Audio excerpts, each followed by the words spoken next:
You don't need Netflix, you don't need cable. Hop on YouTube, welcome to the hood table, where we chop up local and global events vocally. You don't really wanna miss out on these conversations. Just joke a little, laugh a little, get that wine in your system, fill your glass a little. Expose current events, talk trash a little. You never know, these opinions might clash a little. They addicted to the content, got them binge watching. You don't like it, then you want invited. Bet your friends watching in the house and your job parking lot before you clocking. They don't wanna miss a second of this HT content. Everybody think they got something to say, so it's an open invitation, bring it to the table. But if you come whack, just know we ain't buying in. We gon' probably turn you back and tell you sorry, try again. Yeah, welcome to the hood table. You don't need Netflix, you don't need cable. Yeah, welcome to the hood table. You don't need Netflix, you don't need cable. Hey.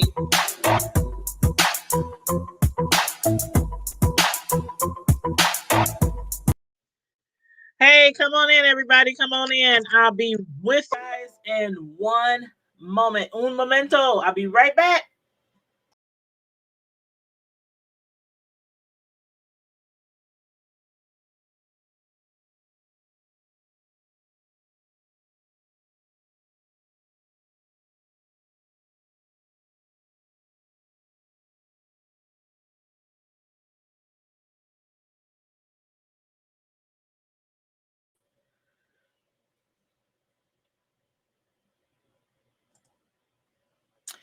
Okay, is that better?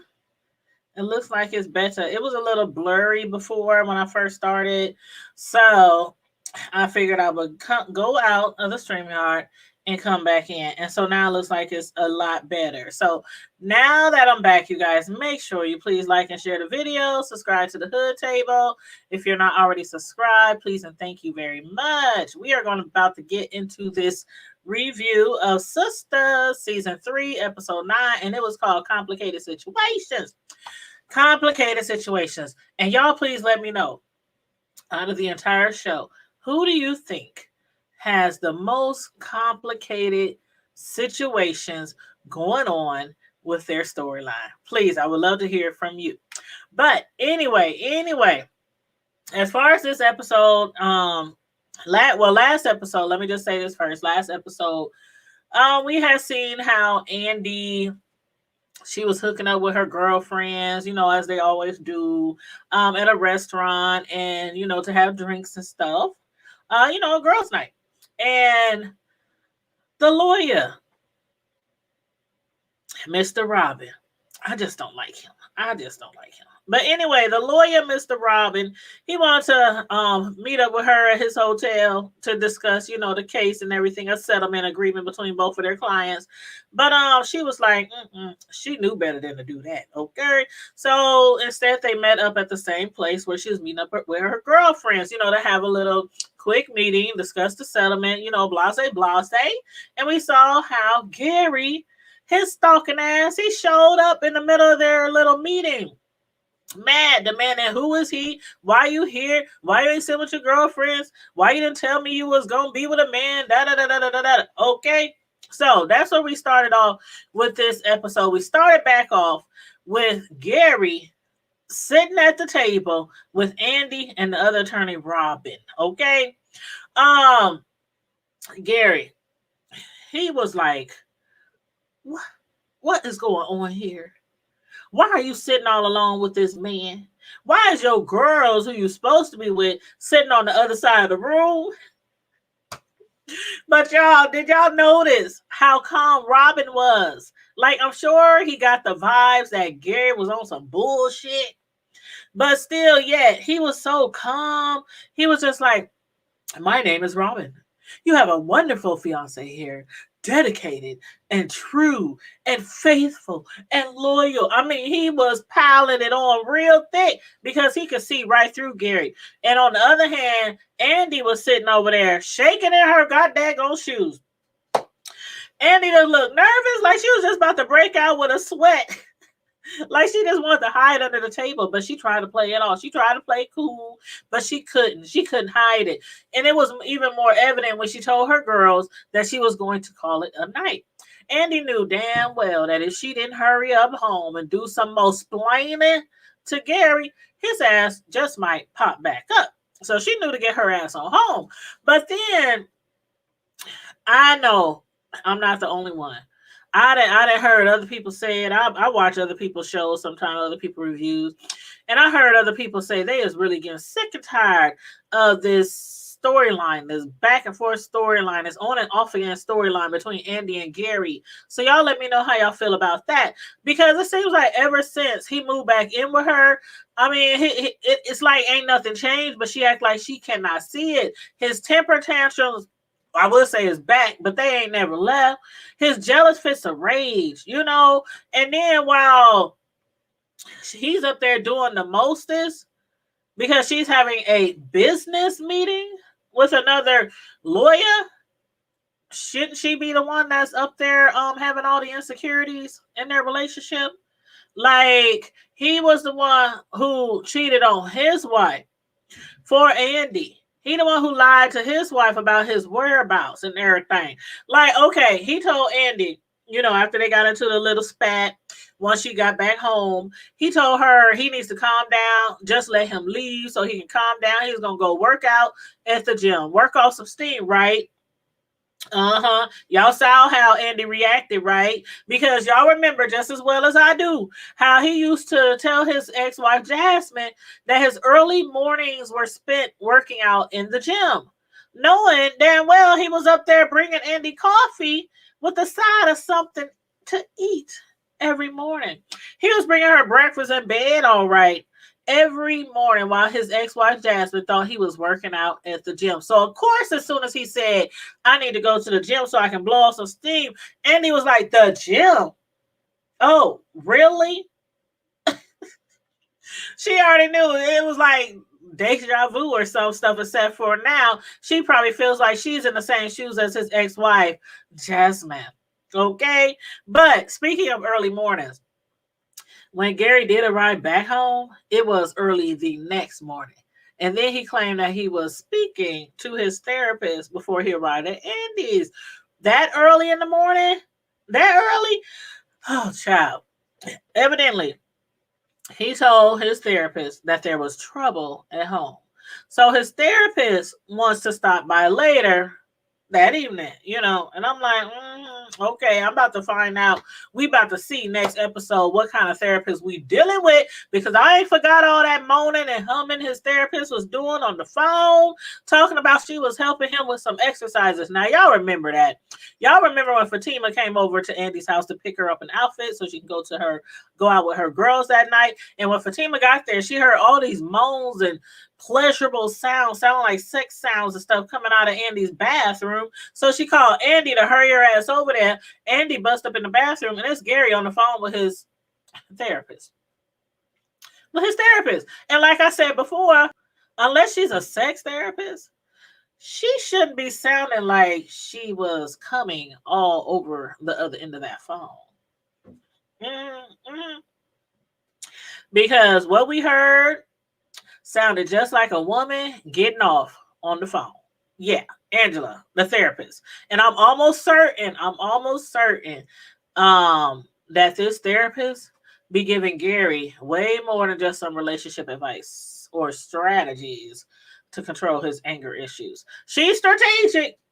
But I don't think she's giving him any strategies to control his anger issues or to help his relationship.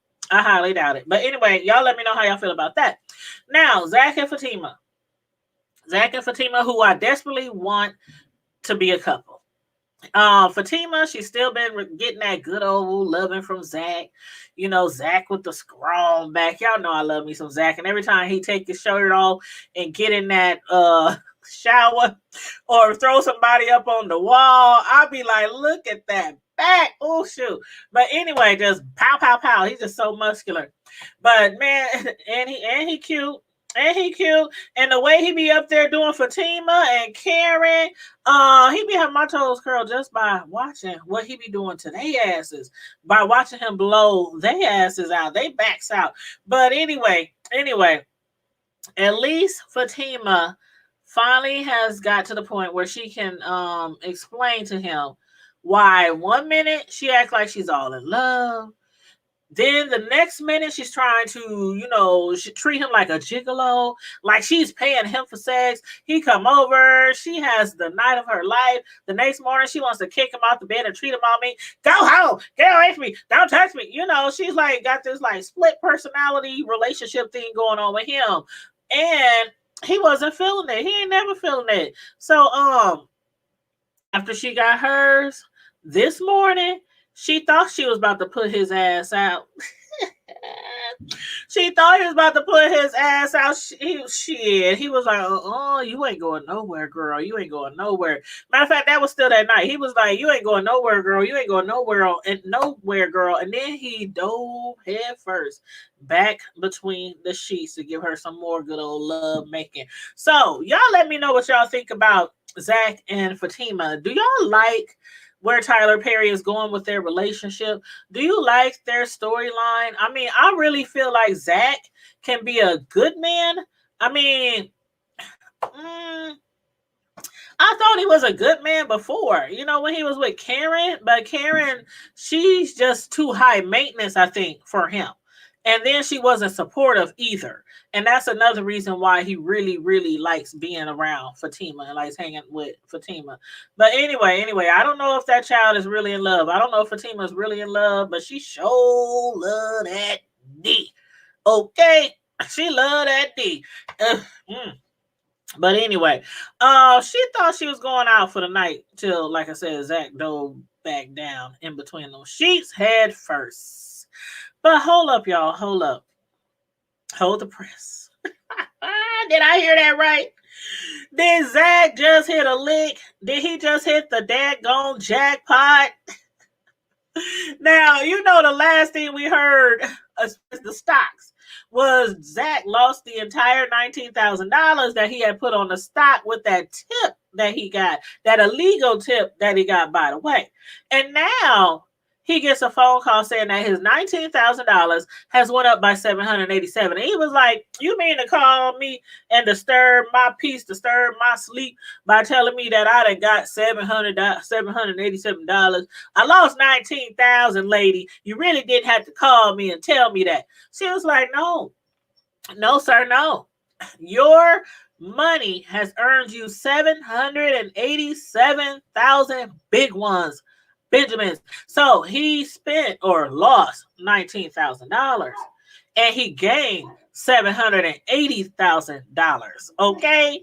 And she also told him that she thinks he might want to sell it while he has the chance. Do y'all think he's going to sell it? What do y'all think is going to happen with Zach? Because he was all through the roof with excitement, regarding his investment.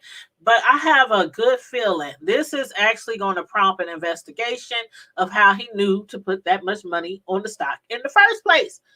Yeah. And what happened to that white lady that he met in that hotel room? Like, where her ass at? Where she is? That white lady gave him the tip, and we ain't seen her ever since. So Zach, do you think he could possibly be facing some federal time? He already done some, when he was out in those streets. Is he headed back to jail? Y'all let me know what y'all think about that. Let's talk about Maurice. Okay. Y'all know I love me some Maurice, right? Okay. So Maurice, he's at the club, the gay club that he likes to go to. And he's up there dancing on the floor, gyrating, twerking, voguing, just doing the mostest, okay? And all at the same damn time. I'm like, which dance you gonna go with, boy? You did like 20 different dance moves in like 2 seconds. But he was looking hella good, y'all. Maurice was looking hella good in that navy blue, which is one of my favorite colors. But he was enjoying himself.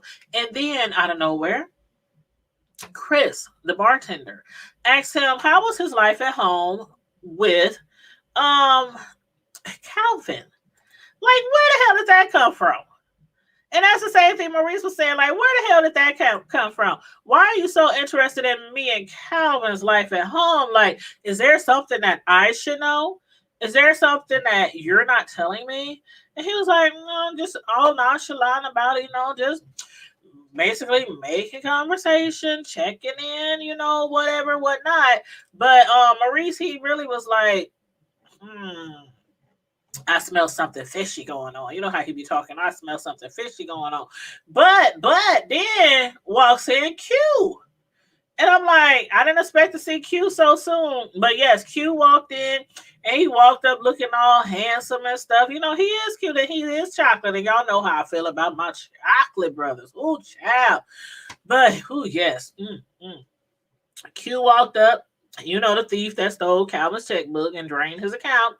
And not only did Q want to apologize again for what he did to Calvin, he also wanted to show his appreciation to Maurice, because Maurice could have got him arrested, which he probably should have done, but he did a solid for him. Instead of getting him arrested, we had saw, and I think it was episode 3 maybe, how Maurice ended up, having a really serious sit down, heart to heart conversation with, Q, trying to persuade him to turn his life around and stop what you're doing or you about to be ruined, And I never would have foreseen Q actually, while he's turning his life around, turning Maurice around as well. Child, when Q asked Maurice for some lube, man, and then 2 seconds later, Maurice wasn't concerned about no lube when he saw Q drop his pants down to the floor. Man, did y'all see Maurice drop to the floor? It was like, whew, I don't even know how he did it. Like, is that the camera effects? It looked like he just flattened to the ground. And I'm like, all you saw was this blue swoosh, from his vest.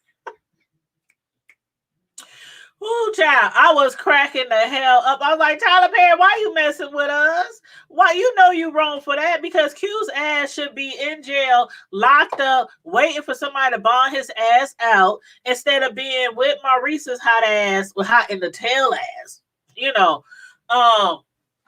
and keeping Calvin up all night with their passionate noises and whatnot. Tyler Perry, he just be throwing shit out of left field, right? Like, but yeah, I did not expect that. I would not have said, I did not see that coming. But yeah, I'm like, why? Calvin doesn't even understand. Like, why the hell you messing with this dude? He stole my checkbook. He drained my account. I had to jump through hurdles to get Sabrina to reverse all the charges and put my money back in the account. So why is you sleeping with this man? And then not only are you sleeping with him, it's not at his house or at Q's house or at a hotel. He brought him back to the same very spot that he robbed. So y'all let me know how y'all feel about this little thing that's going on with Q and Maurice.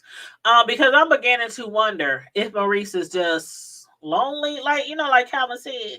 Calvin, like, man, you lonely. You just lonely. You just can't be by yourself. And I'm starting to wonder, does Maurice have some kind of issue? I mean, is he lonely? I don't know. He's always acting thirsty. He's always acting desperate. He's really overly flirtatious, and that's with gay and straight men. So even though that all that flirtatiousness and everything, it's very humorous. I don't know, because the way he hopped into bed with Q so quickly, like, you don't even know him. The dude just robbed your roommate. Like, he robbed your roommate, stole all his money, and that's what he does to every man he hooked up. Even with the bartender Chris, he hooked up with Chris and stole his laptop. Remember that, y'all? Remember that? He even stole Chris's laptop, and he still be walking up in the club like, I'm surprised he don't nobody be trying to stomp his ass every time he come up in the club, because everybody he hooks up with, he robs them of something. Okay, so I am giving Maurice a side eye. I mean, because again, a couple of episodes back, Maurice was talking Q out of sleeping with men that he really don't know. Hey, Deanna, what's up, girl? How you doing, child? Yes, Maurice was just trying to talk him out of, sleeping around with all these different men, because For one, you could end up in the hospital in jail, getting your ass kicked, getting locked up for all these robberies, burglaries, whatever they want to call them, thefts. Or you could end up catching something you can't get rid of. You know what I'm saying? You would rather be in prison than get that other package. While you're stealing all kind of people's shit, you're gonna end up getting the wrong kind of shit. But anyway, Maurice was trying to talk him out of sleeping around with everybody, and then Maurice turns around and sleeps with him. Again, y'all tell me how y'all feel about that, Maurice, Mo.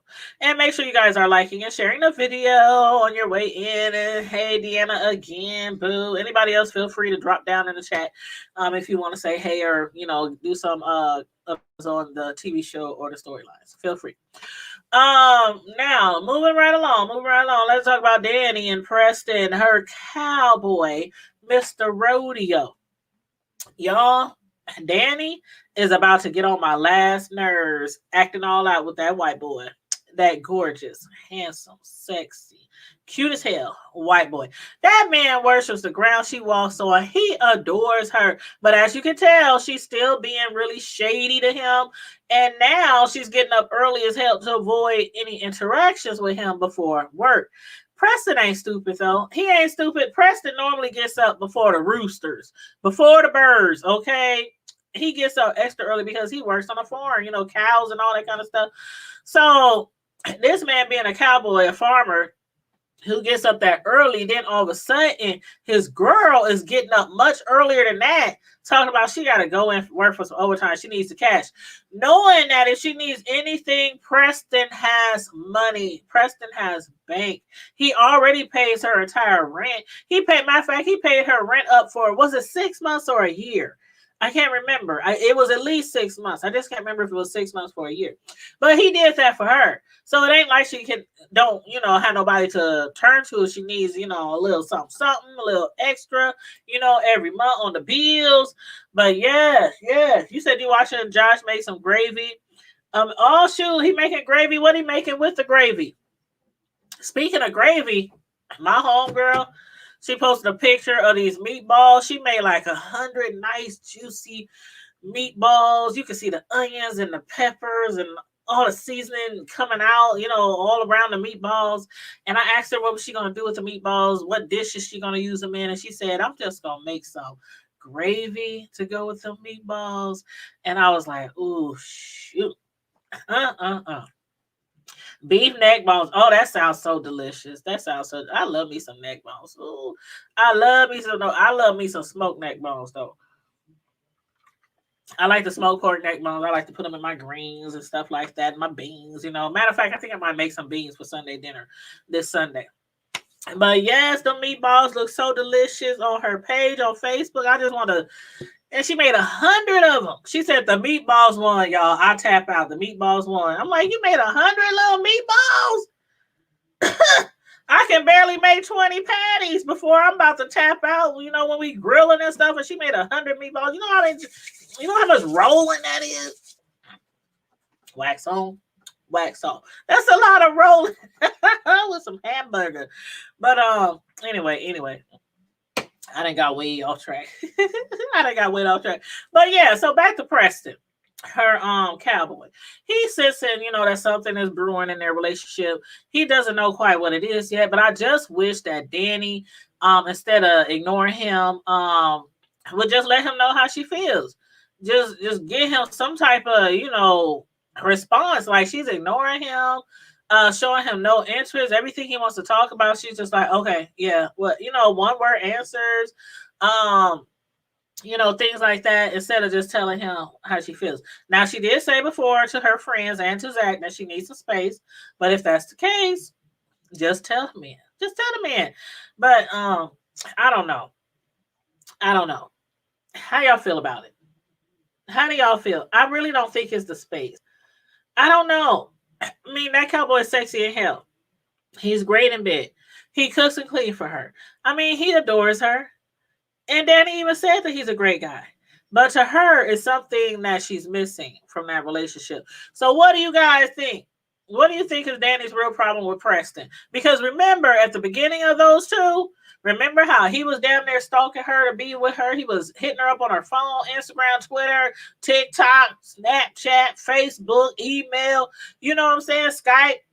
Then the tables turned. She was like, God, would you stop? Would you stop? Just give me space. I don't like that clingy stuff. Remember all that? And then the tables turned. When he started ignoring her, then she started to blow his phone up, right? Because she wanted to spend time with him. And now that she has the man, she doesn't know what to do with the man. Well, she knows what to do, She knows what to do with the cowboy. But I just think that she might have gone through maybe something before with a different man, like maybe betrayal or, something like that, kind of maybe like the same thing that's affecting Fatima and Zach. But hell, I don't know. Y'all tell me what y'all think is up with that doggone Karen. I mean, did I say Karen? Danny. You said it had to be catering. No, Deanna, she said it was for home because somebody in the chat, somebody on Facebook in her post said, where are those going? Who are you taking those to? And she said, I ain't taking those nowhere. These are staying right home. This is for the house. And then everybody started saying, oh, well, dang, can I? She was like, I'll let y'all know when I'm done. But yeah, she made them for home. But still, 100 meatballs. I know they was good though. I know they was good. Ooh, let me take a drink. I'm getting, when I talk a lot on here, when I do my reviews, my throat gets dry and I start coughing. Okay, so let's move on to Karen and her assistant Pam. And please give me your true feelings for Pam. I don't know. That girl is a lot. She's a lot. But anyway, when Karen arrived at work, at her salon in the morning, she was livid, to find out that one of her stylists had bounced out on her. Not only did he leave, but he didn't open up his own salon and snatched up all her customers with his very dirt cheap prices. So Karen was like, how that little bitch gonna do this to me? Everything that he's done learned from her, everything that she done taught him, and that little bitch turns around and snatches all her customers up. So Pam, she's like, well, you can't blame them. He's charging way less. And this is still the United America. And she's all stressing and, emphasizing this is the United America. Child, I was dead. Child, Karen was like, she was looking at her like, bitch, where did you go to elementary school? Because you should learn in elementary school that it's the United. It's not a United Americas. It's the United States of America, Pam. Karen had me cracking up with just her expression on her face. This is the United Americas. I was like, child. But anyway.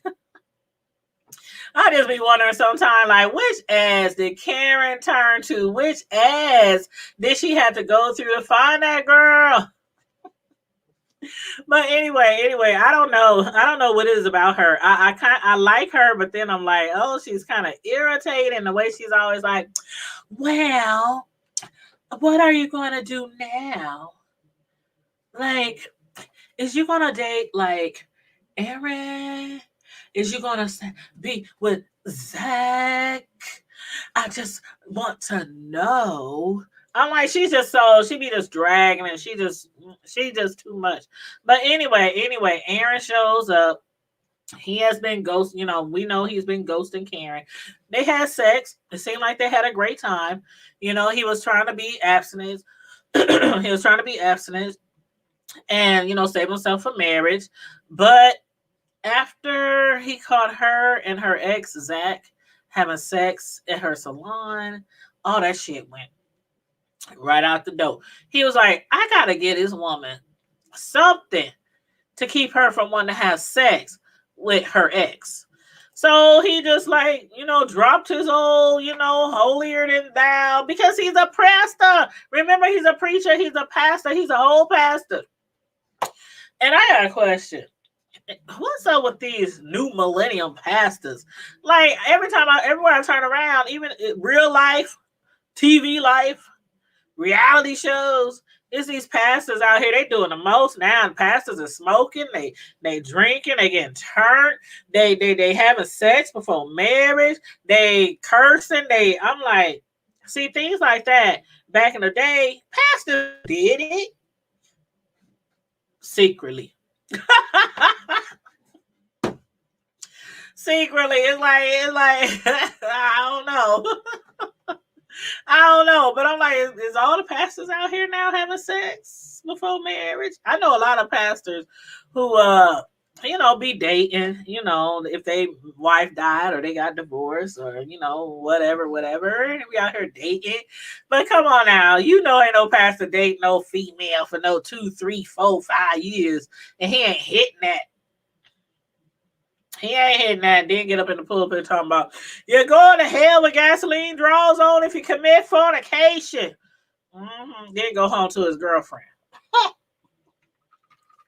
But anyway, I don't know. Do y'all think he's feeling any regrets? He claimed that he was staying distant from her, not because he regretted, but because as a pastor, someone who was trying to wait till they got married or whoever he's going to marry, whoever his wife going to be, his second wife, of course, because, we all know what happened to the first wife who blew her brains out in Karen's salon. But, he claims that he's trying to keep his distance away from her so he won't want to have sex so much. But I think he regrets it. But y'all let me know. What y'all believe. But with the storylines, the way Tyler Perry, I don't know. This is one of my favorite shows, but sometimes the storylines just get on my nerves. Like Tyler Perry just be throwing some shit out the left field, like Maurice and Q. And I'm like, damn, he might as well have Aaron's dead wife show up in Karen's salon as a ghost.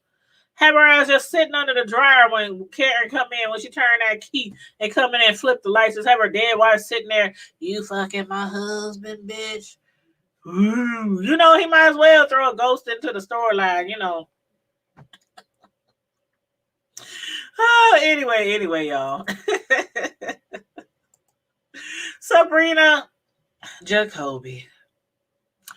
Okay, first of all, if Sabrina is or was so threatened by Jacoby, why the hell would she allow him back inside of her apartment? I don't know, but she did. And he then ended up handing her a letter supposedly stating that she did nothing wrong to him. She did no wrong, no harm, no foul, except for firing him for beating up a customer, as she should have. That's all she did. She fired him. He got mad. He was angry. He was revengeful, threatened to sue her in the company and the bank for sexual workplace harassment. But I guess for now, she can rest easy that she won't face any sexual workplace harassment charges. But why? Why do I have a feeling that their storyline isn't quite over? Y'all let me know what y'all think. Do you think that's the end of Jacoby? Because if he handed her the letter, he's no longer working at the bank. She has no reason to ever run into him again, right? But I think she will. But anyway, that is all I got on this episode. Excuse me. Again, this was season 3, episode 9 of Sistas. And the name of the episode was Complicated Situations. And the new episode comes on, I think, tomorrow night or the next night. So we'll probably review that this weekend. I'm going to squeeze in Power with that. And then some of the new shows for the season are coming on. So I'm going to check out which one of those shows that I normally review is back on, so I can throw in some more reviews throughout the week. We're just going to keep it rolling, child. Keep it rolling. Rolling on the reviews, hey. But anyway, I'm gonna get out of here. But Thursday, I talked to Carmel Diva, and Thursday night, probably around 8ish, that's when we're going to have our 1 million views celebration for our YouTube channel. As y'all know, we have been trying to reach our 1 million views for some time, and we finally had it. I think we had like 1,300,000 views right now. So yeah, the views just keep going up, just keep going up. So we're going to show some appreciation. I'm going to give out some prizes. I'm going to give out some prizes and some cash apps. We're gonna give out some cash apps. We're gonna give out some merchandise from our The Hood Table merchandise. We just gonna have fun. We're gonna play a game, you know, my little Martin Lawrence TV show game. I'm gonna pull the cards out, blow the dust off of them, because we ain't played that game in a long time. So that's gonna be Thursday night, and then Friday night, of course, at 9 p.m. every week is our Friday Night Live, no topics off limit, no holds barred show, where we have a panel and we can have 10 people on the panel, and anybody can jump up on the panel as long as you're not a troll, you know, or somebody bringing some type of negativity. But yeah, it's gonna be fun. And then Thursday, of course, for our celebration, we're gonna open the panel up for that too, just in case anybody wants to come on and tell us how proud they are of us, or how much I make them think or feel or smile or laugh, or, you know, view the world, you know, butter me up, butter me up. But anyway, on that note, everybody, like and share the video, subscribe to the channel, and don't forget to follow us on our other channel, y'all. We got a backup channel.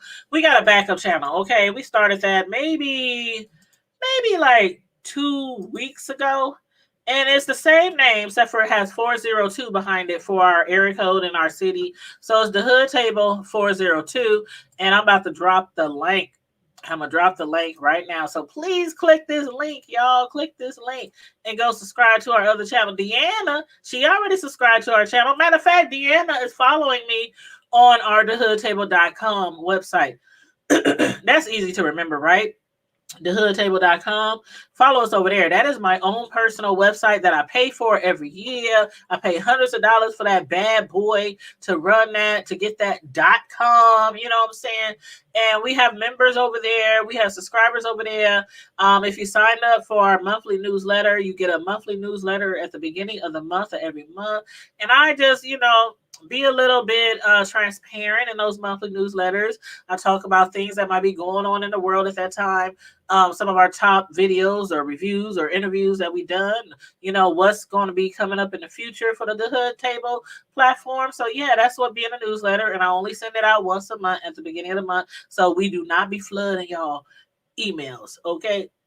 I ain't with that shit. That's why I don't be signing up for a lot of stuff, because I get sick of seeing them emails 2, 3, 4 times a day from different companies or businesses. But yes, so make sure you follow us on thehoodtable.com, which is our website, our personal website. And then also click the link in the chat to our backup YouTube channel called The Hood Table 402. Subscribe, hit the notification bell. Thank you so very much. I appreciate you guys. Love you guys. Stay safe, be blessed, remain vigilant at all times. And don't forget to always keep it hood. Bye.